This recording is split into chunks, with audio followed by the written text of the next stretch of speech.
Very good morning. आज अपन इस video के अंदर बात करने वाले हैं आपके बीएससी का जो थर्ड सेमेस्टर है, कौन सी यूनिवर्सिटी का मेन अपन बात कर रहे हैं, ओनली फॉर जो आपकी शेखावाटी यूनिवर्सिटी है उसके अकॉर्डिंग बता रहे हैं, शेखावाटी सीकर है उसके अकॉर्डिंग का बता रहे हैं।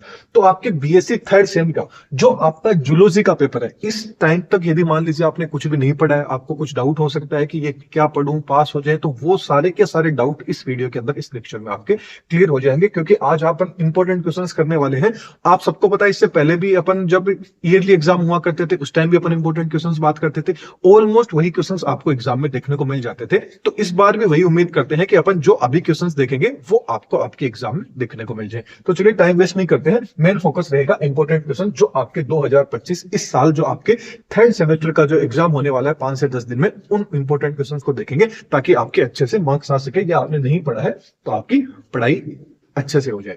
तो चलिए बात करते हैं थर्ड नंबर आपके सेमेस्टर में जो पेपर है, पेपर का नाम है जूलॉजी का सेल बायोलॉजी एंड आपका मोलिकुलर बायोलॉजी। तो देखिए सेल बायोलॉजी मोलिकुलर, अब देखिए आप ये सोचते हैं कि मैं ओनली फॉर पास हो जाऊं, जो पास होने के अकॉर्डिंग सोच रहे हैं मैं उनको बता रहा हूं। आप सबको पता है कि आपके दो पोर्शन है, सेल बायोलॉजी की भी कितनी यूनिट है, 2 यूनिट है, मोलिकुलर बायोलॉजी की भी कितनी है, 2 यूनिट है। आप यदि पास होना चाहते हैं तो इन दोनों में से कोई भी एक यूनिट पढ़ लीजिए, इन दोनों में से क्या कर लीजिए, कोई भी एक यूनिट पढ़ लीजिए। मान लीजिए आपने कोई भी रीजन हो सकता है कि आपकी पढ़ाई नहीं हो पाई है, आप सोच रहे हैं कि कैसे भी करके इस सेमेस्टर में तो पास हो जाए, अगले सेमेस्टर में अच्छे से पढ़ लेंगे, तो उनके लिए बेस्ट ऑप्शन है या तो सेल बायोलॉजी पढ़ लीजिए या मोलिकुलर बायोलॉजी पढ़ लीजिए। इंपॉर्टेंट क्वेश्चन की बात कर लेते हैं कि इस बार एग्जाम की दृष्टि से कौन से इंपॉर्टेंट क्वेश्चन 100% बिल्कुल भी आपको डिपेंड नहीं होना है। और इसके जो वीडियो लेक्चर्स रहेंगे वो भी आपको इस चैनल पे मिल जाएंगे, नोट्स है वो भी आपको मिल जाएंगे। तो अभी तक चैनल को सब्सक्राइब नहीं किया तो सब्सक्राइब कीजिए। हर एक सेमेस्टर, फर्स्ट सेमेस्टर से लेकर लास्ट सेमेस्टर तक, 6 सेमेस्टर तक आपको important questions, notes plus video lectures मिलते रहेंगे। तो चलिए फर्स्ट नंबर में बात करते हैं, पहले सेल बायोलॉजी के इंपॉर्टेंट क्वेश्चंस कर लेते हैं। इसके अंदर आपके दोनों यूनिट कवर हो जाती है सेल बायोलॉजी की। अगली स्लाइड में देख लेंगे मोलिकुलर बायोलॉजी के। तो सेल बायोलॉजी के देखें तो आपको जो एक्टिव एंड जो ट्रांसपोर्ट, आपका जो पैसिव जो ट्रांसपोर्ट होता है, या तो क्वेश्चन क्या आ जाएगा एक्टिव ट्रांसपोर्ट या पैसिव ट्रांसपोर्ट को समझेंगे, या आपका जो सेल मेम्ब्रेन के अंदर किस तरह से एक से जगह दूसरी जगह जो भी मिनरल्स वगैरह आयंस वगैरह है वो किस तरह से ट्रेवल करते हैं, इस तरह से भी क्वेश्चन आ सकता है कि सेल मेम्ब्रेन को एक्सप्लेन कीजिए। उसमें भी आपको एक्टिव एंड पैसिव ट्रांसपोर्ट को क्या करना होगा, एक्सप्लेन करना होगा। इसके अलावा वेरी इंपॉर्टेंट क्वेश्चन है सेल साइकिल या सेल डिवीजन।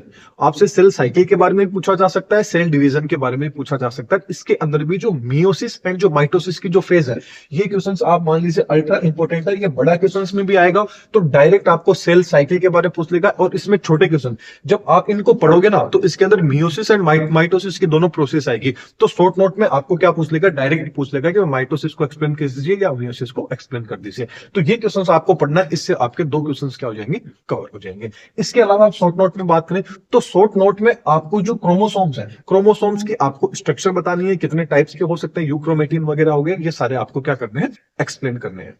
इसके अलावा सेल सिग्नलिंग क्या होता है, मतलब 2 सेल होते हैं, ये आपस में किस तरह से बात करती है, किस तरह से एक दूसरे को सिग्नल पास करती है, ये आपको अच्छे से पढ़ना है, ये थोड़ा सा अल्ट्रा इंपॉर्टेंट है। इसके अलावा जो इलेक्ट्रॉन माइक्रोस्कोप है, इसके स्ट्रक्चर वगैरह, इसका जो बेसिक डिटेल है, आइडिया है, वो आपको क्या कर देना है, शॉर्ट नोट में तैयार कर देना है। अब सेल बायोलॉजी के ही अंदर आपके कुछ सेल ऑर्गेनल्स, काफी सारे सेल ऑर्गेनल्स दे रखे हैं, उसके अंदर से इंपॉर्टेंट एग्जाम की दृष्टि से देखें कि इस बार कौन से देखें।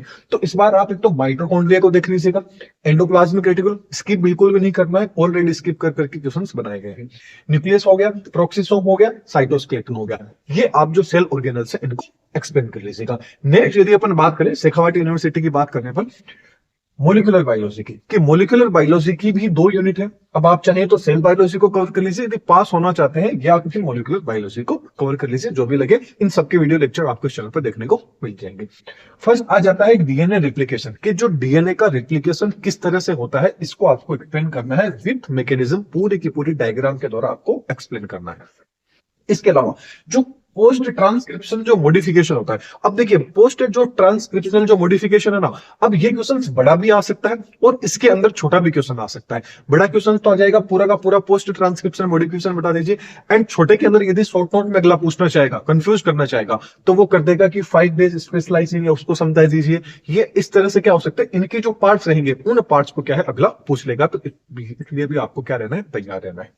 शॉर्ट नोट में बात करें तो शॉर्ट नोट में आप जो लेक ओपेरॉन है, कौन से कॉन्सेप्ट है, मॉडल है, इसको आप अच्छे से पढ़ लीजिएगा। इसके अलावा ट्रांसलेशन एंड जो ट्रांसक्रिप्शन है, ट्रांसक्रिप्शन एंड ट्रांसलेशन, अब देखिए ट्रांसलेशन पूछने के अकॉर्डिंग मान लीजिए आपको ट्रांसलेशन पूछना है अगले को, तो वो कंफ्यूज करने के अकॉर्डिंग क्या पूछ लेगा कि प्रोटीन सिंथेसिस की जो प्रोसेस है उसको एक्सप्लेन कीजिए। अब आप तो सोचोगे प्रोटीन सिंथेसिस क्या होता है, ये तो पढ़ाई नहीं, मैंने भी नहीं बताया। तो प्रोटीन सिंथेसिस का मतलब हो गया कि वो आपसे इनडायरेक्टली किसके बारे में पूछ रहा है, ट्रांसलेशन के बारे में पूछ रहा है। इसके अलावा जो डीएनए है, डीएनए की कंप्लीट स्ट्रक्चर हो गई, इसको खोज वगैरह किसने की थी, मतलब बेसिक आपको डीएनए तो पढ़ के ही जाना है, क्योंकि डीएनए के अंदर से 4-5 क्वेश्चंस बन जाते हैं। जैसे डीएनए की आपकी स्ट्रक्चर वगैरह पूछ लेगा, डीएनए का आपका पूरा का पूरा मतलब पूरी की पूरी डीएनए के बेसिक आइडिया होगा वो पूछ लेगा, या जो डीएनए का जो मॉडल है, क्रिक का जो मॉडल था, वो मॉडल भी आपको क्या है, वॉटसन क्रिक वाला जो मॉडल आपने देखा होगा वो भी आपसे पूछ सकता है।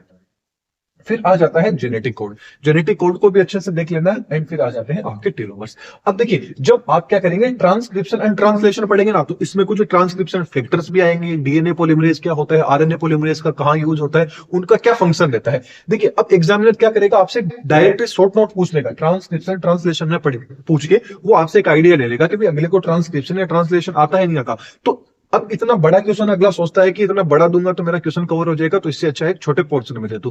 तो छोटे पोर्शन में वो क्या पूछ लेगा, डीएनए मतलब जो आपका डीएनए पॉलीमरेज है वो कौन कौन से होते हैं, आरएनए पॉलीमरेज है वो कौन से होते हैं, इसके क्या फंक्शन रहता है, इस तरह से कंफ्यूज करने के अकॉर्डिंग पूछ सकता है। तो जब ट्रांसलेशन ट्रांसक्रिप्शन आप पढ़ोगे तो इससे ऑलमोस्ट 5 से 6 क्वेश्चन शॉर्ट नोट वाले आपके क्या हो जाएंगे, ऑलरेडी कवर हो जाएंगे। और वीडियो लेक्चर्स नोट्स वगैरह है तो आप उनसे भी देख सकते हैं। तो ये तो अपन ने जूलॉजी के इंपॉर्टेंट क्वेश्चन की बात कर ली। अब आप लोग बोलोगे तो केमिस्ट्री एंड बॉटनी के भी इंपॉर्टेंट क्वेश्चंस की बात कर लेंगे। तो चैनल पे है तो सब्सक्राइब कीजिए। आपको कंप्लीट सेमेस्टर के आपके फर्स्ट सेमेस्टर से लेके लास्ट सेमेस्टर, इसके बाद में आपकी जो यदि आप एमएससी करना चाहते हैं तो एमएससी से रिलेटेड भी कंटेंट आपको इस चैनल पे देखने को मिलता रहेगा। तो चैनल पे नहीं तो सब्सक्राइब करना है, ज्यादा से ज्यादा लोगों को शेयर करना है। Thank you.